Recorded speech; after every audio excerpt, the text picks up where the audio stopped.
All right. Hello, everybody, and welcome to this episode of FinServ Tech Oracles. I'm Jonna Till Johnson. I'm here with my oracular colleague, Jerry Murphy, and we are ready to share our great insights on technology for financial services firms. For this episode, Jerry, you wanted to talk about the SEC's recent tactic of aggressively naming specific individuals in its lawsuits, particularly folks like CISOs. Tell us a bit about what's going on there. What's happening? Yeah, what's happened is the SEC has been getting much more aggressive in their enforcement of security violations. They've said that companies need to actually post as soon as possible when they're having any kind of violations. They're getting more granular on what that is. But they're also, just this last month, they specifically are citing people by name for not upholding these regulations. In the past, they've specifically cited the CISO of SolarWinds. Um, and this is just last month. And if you remember, the big problem with SolarWinds was a few years ago, and yet they're now basically going back and saying, "Hey, I'm going to hold this person liable." Now, especially for public companies under SEC jurisdiction, this really means that the visibility and risks to people in those positions are becoming very public. So this is in addition to the criminal penalties that we've already seen with the CISO of Uber getting thrown into jail, right? This That is is correct. civil liabilities plus criminal liabilities. Absolutely, absolutely. So what do you think the impact of all of this is? Well, in the near term, what it means is it's going to be harder to find people to be CISOs because if more and more people are realizing they are going to be liable by name, it's going to be harder to recruit those people and to get them. It's going to be a lot more expensive to get them because people are going to say, "Hey, if I'm going to be liable, you're going to have to give me a lot more money to take on." Yeah, I'm not convinced it'll be actually harder. I'm definitely convinced it'll be more expensive because sure, go ahead. I'll sign up. Sign me up. Give me $10 million if I'm sued. Cover all my costs. And if I'm sent to jail, this is what I want my family to get. It's actually not a bad deal. Well, yeah, but you bring up a point, right? It's when the cost to the company is not just that person's salary; it's potential insurance. Paying for somebody's insurance, paying for the lawyers, uh, indemnification. Like if somebody comes and sue me, put in specific indemnifications of my personal liability in their contract. So there's a lot of costs there beyond just what you're going to have to pay somebody in their salary.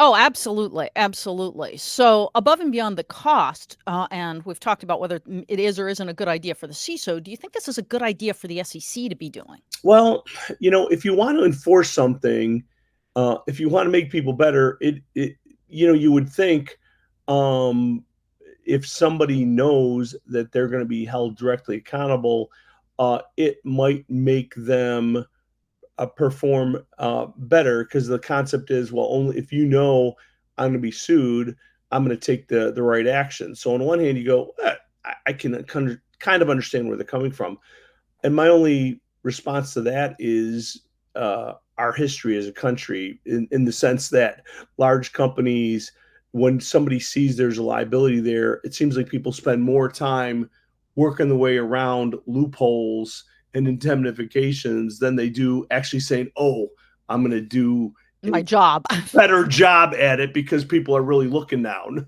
So history would say that, just while it sounds good in theory, in practice, I'm not sure that's how it's going to pan out. Yeah, I would agree with that. And I think you and I talked about this, but I have a real issue with taking somebody who's fundamentally in an operational role, even if they are an officer of the company with all that entails, and basically punishing them as if they're a senior executive in the company. In my view, we really need someone in a senior executive role to oversee all risk, not from the standpoint of the current chief risk officer who's doing risk assessment, but somebody who takes responsibility for the risk, including cyber risk, but not limited to it. Because basically, the CISO's job is to implement the technology and the processes that protect the company.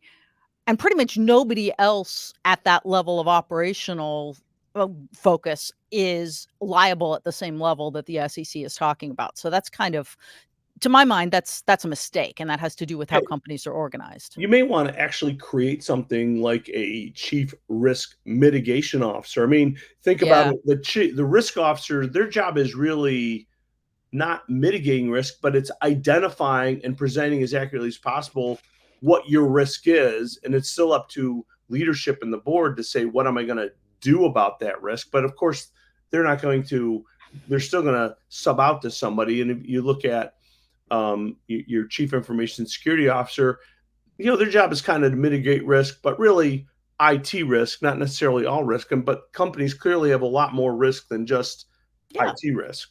Exactly. I mean, let's say, there's rumors that the second wave of COVID, a different disease, but equally deadly, is coming through.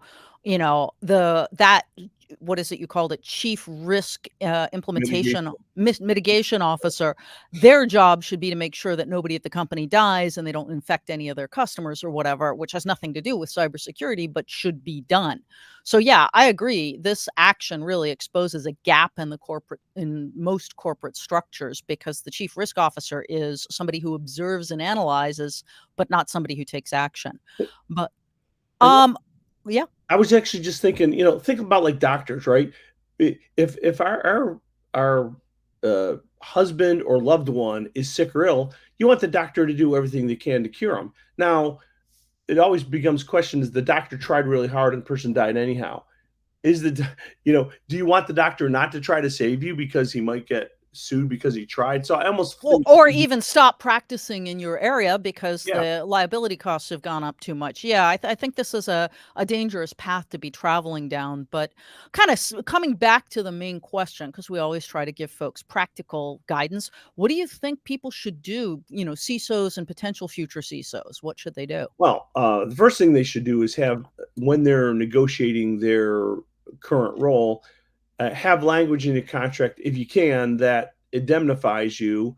Certainly, you should have an agreement that the company you're working for is going to agree to pay any of your legal fees and fines resulting from your work, and also some additional payouts if you end up being sent to jail for doing work on their behalf.